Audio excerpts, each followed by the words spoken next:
Hi everybody, it's Caitlin here with Kait's Collectibles, and today I am doing a review on my Sailor Moon Princess Serenity doll. So this is from the Pullip line. I'm hoping I'm saying that correctly. I have one other Pullip doll that I reviewed, which was a Alice in Wonderland themed doll, and usually these dolls are a little bit out of my personal price range for collectibles. They're absolutely gorgeous if you like dolls and if you like the giant eye doll look, which I happen to. However, these dolls tend to be, like $250, something like that, which isn't necessarily crazy for a collectible. But I do find that for me, with the number of items I collect, like I have to be really picky about what I'm going to spend my money on. And since I really like the Proplica line, I tend to put my money there. So I haven't bought any of these dolls. However, this was a thank you gift from one of my friends for being a part of her wedding. And she's actually the friend that introduced me to Sailor Moon in the first place. So it was a really unexpected thank you gift and a really gorgeous one. My favorite dolls from the Pullip line so far have been this one, the Princess Serenity doll, as well as there's a human Luna doll, which I really, really love the look of. They've been doing quite a few of the characters through this lineup, and I'm really curious to see what they do down the road. They haven't done a Neo Queen Serenity doll, so I mean, that would be kind of interesting. But anyway, the Princess Serenity doll here is quite quite large. You can see like this is my hand here, so it's actually a very tall box. The box itself is pretty nicely detailed. It's got the logo for Pullip up there, as well as the 20th anniversary logo down there. We've got her name in the bottom here, as well as the Sailor Moon, kind of the English logo. The sides of the box are pretty simple. We've got a really cute little Luna and Artemis. I'll see if I can zoom in a little bit on this without making it too crazy. There we go. So there's a little Luna and Artemis on the box. We've got the nice ribbon.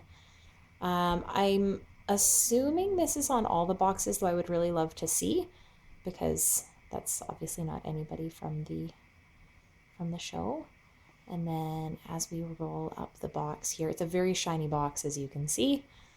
We've got Princess Serenity's silhouette here, and then that same Pullip logo. It must be on all the boxes. I'll have to take a look.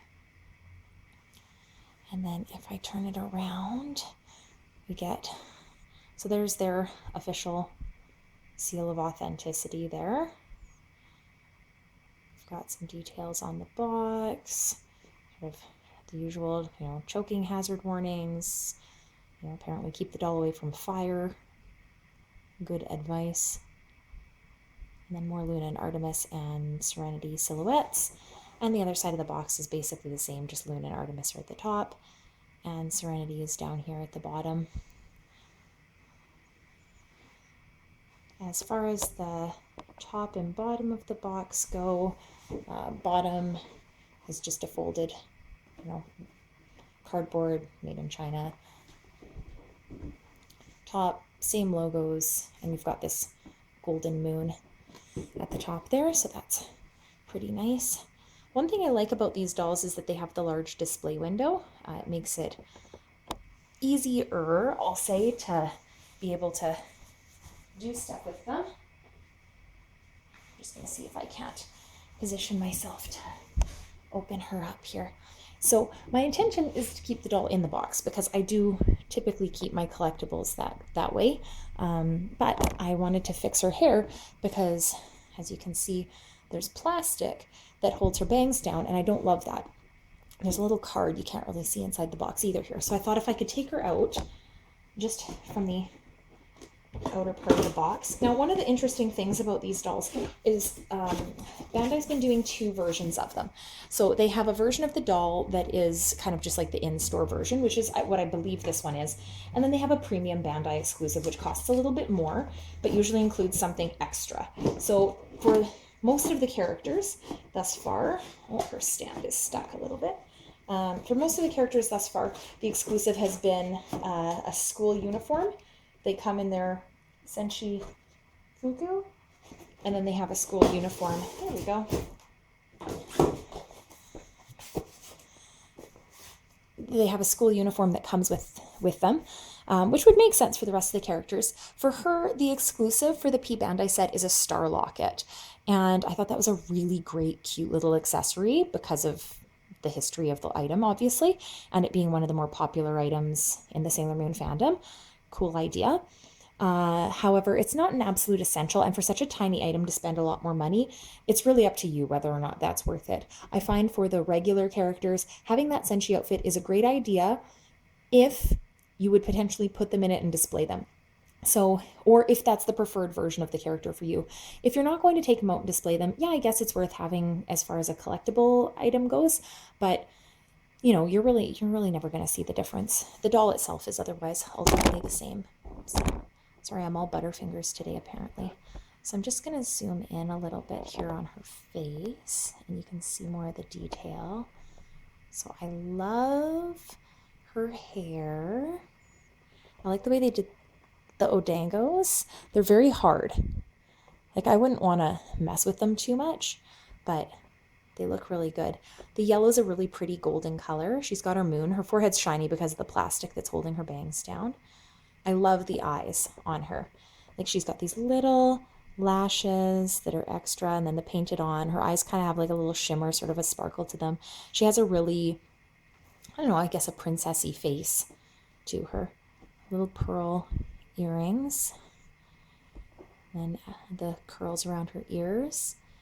Now you can see on this side there's a barrette with a rose that you can put in her hair, as well as another thing of pearls that you would put in on top of her head as well, so that she looked accurate. Her dress is quite nice, pretty simple, a little bit of detailing, a little bit of pearl, a little bit of ribbon. The arm sleeves look really nice. I don't know how they would hold up if she was being brought out to move around. The dress itself is really pretty, very light. There's this sort of lacy layer underneath that you can kind of see through the sheer. It's tacked down at the bottom. She's got some teeny tiny shoes. There they are.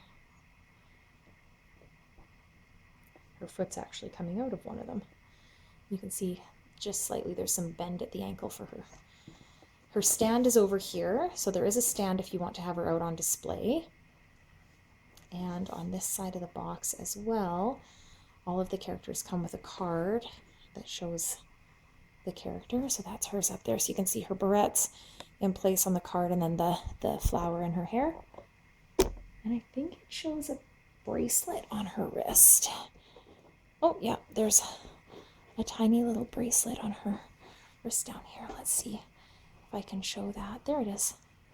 Just like in the anime. Right there.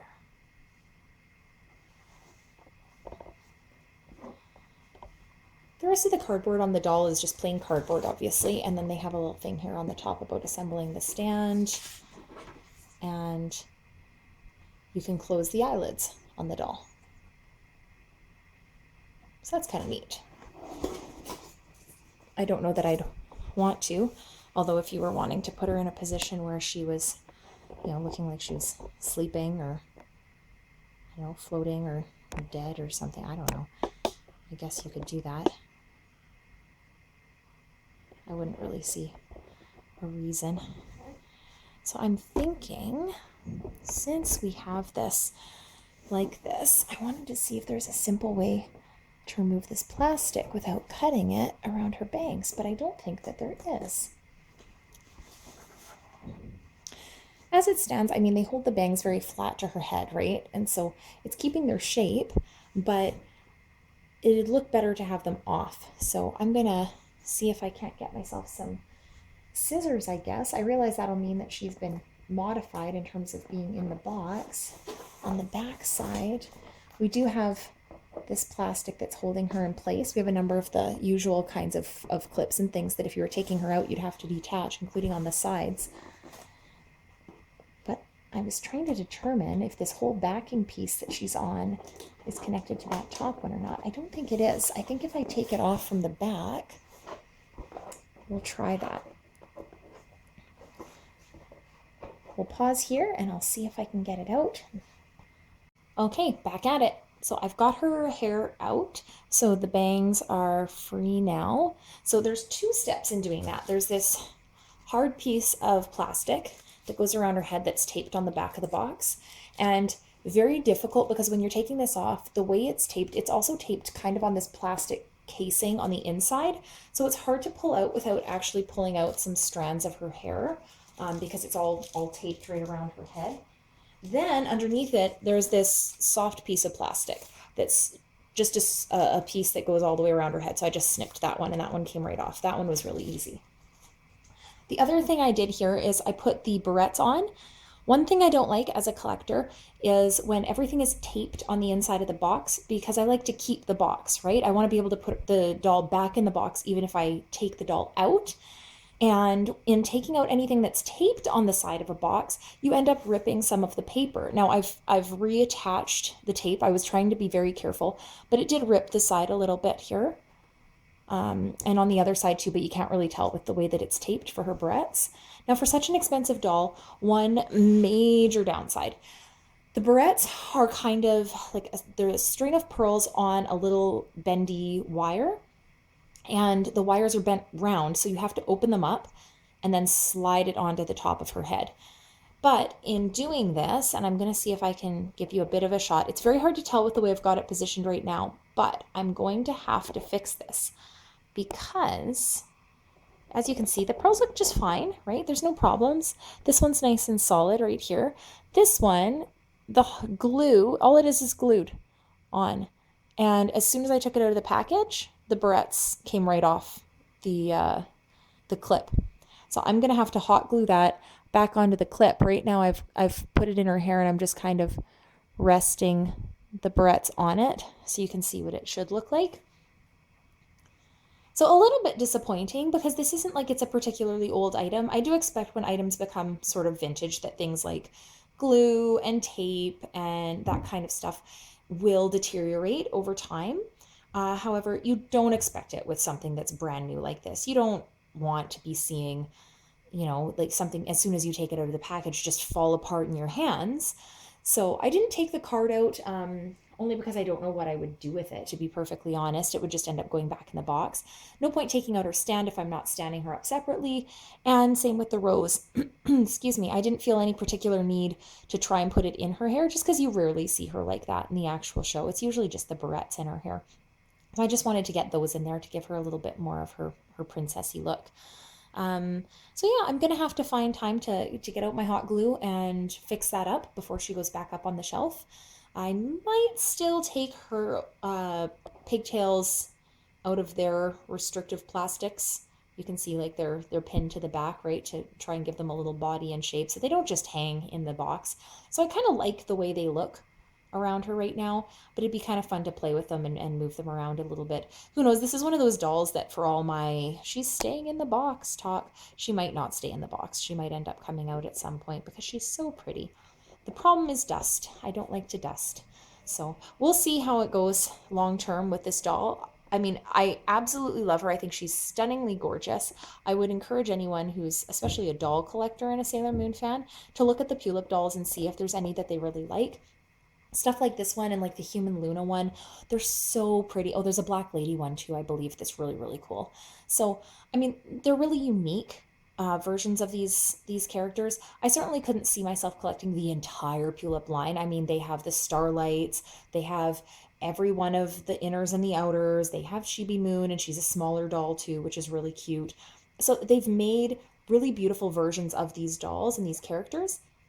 The question then becomes, where do you want to stop? Do you want to just collect one? Do you want to just collect your favorite character? What do you want to do with them? They're putting out, I believe, an Eternal Sailor Moon doll now, and I was sort of so on how she actually looks in terms of the outfit. I love Eternal Sailor Moon. It's like my favorite form of her next to Cosmos, but I don't know if I love the actual practical effect on the doll. So we'll see. She does come with, in the premium version, she comes with her high school uniform as a bonus. So that's kind of cool too. So all in all, I would say that I really like the Princess Serenity doll. I wish that the barrette was not detached from its clip. And I wish that some of the packaging was a little less prone to like absolute destruction of the box if you actually want to take the doll out. But all in all, she's a really beautiful doll, and I'm really super lucky to have her in my collection. Thanks for watching, guys. I'm continuing to try and film videos as I'm getting orders on things in. If you like this video, please let me know. Don't forget to comment if you have any of the Pullip dolls or which one is your favorite or what you'd like to see made. I always love hearing people's ideas on what they'd like to see. It's really interesting to see what the fandom comes up with. And thank you for watching.